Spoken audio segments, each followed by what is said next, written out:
नमस्कार दोस्तों, आज हम एक मूर्तिकार पिता और पुत्र की कहानी सुनेंगे। चलिए शुरू करते हैं। भगवान श्री कृष्ण ने कहा है कि मनुष्य का जीवन केवल उसके कर्मों पर चलता है। जैसा कर्म होता है वैसा ही उसका जीवन होता है। अब हम शुरू करते हैं एक मूर्तिकार की कहानी। एक समय की बात है, एक बहुत ही प्रसिद्ध मूर्तिकार था। वह बहुत ही सुंदर मूर्ति बनाता था।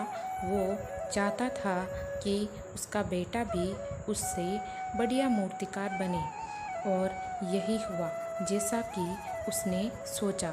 वो भी मूर्तिकार बन चुका था।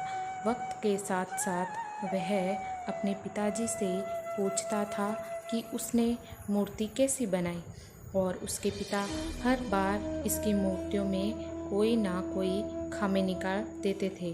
लेकिन वह पिता की बात मानता गया और अच्छी अच्छी मूर्तियाँ बनाने लगा। एक समय ऐसा आ गया कि अब पुत्र की मूर्तियाँ पिता की मूर्तियों से ज़्यादा सुंदर और अच्छी है। लेकिन अब भी उसके पिता उसकी मूर्तियों में कमी निकाल ही देते थे। उसके सब्र का बांध टूट चुका था और उसको अपने आप पर अभिमान था कि वो पिता से बेहतर मूर्तियाँ बनाता है। वो जल्ला गया उन पर। अब उसके पिता ने मूर्ति पर टिप्पणी करना बंद कर दिया। जैसे जैसे वक्त गुजरता गया, उसकी मूर्तियाँ अब पहले जैसे नहीं बन रही थी, और देखते ही देखते वह बहुत ही बेकार मूर्तियाँ बनाने लगा। अब अंततः वह परेशान होकर पिताजी के पास गया।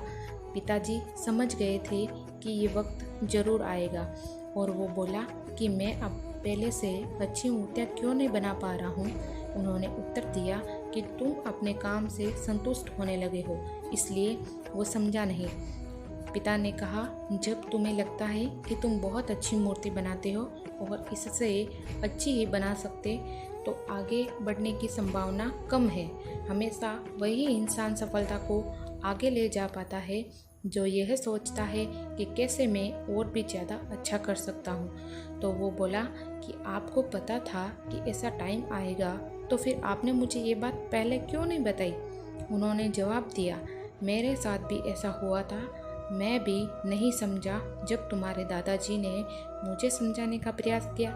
कुछ बातें प्रयोग से ही समझ आती है, यही जीवन की सच्चाई है। और फिर वो अपने पिता के द्वारा दी हुई सीख अपनाते हुए अच्छी से अच्छी मूर्तियाँ बनाने लगा।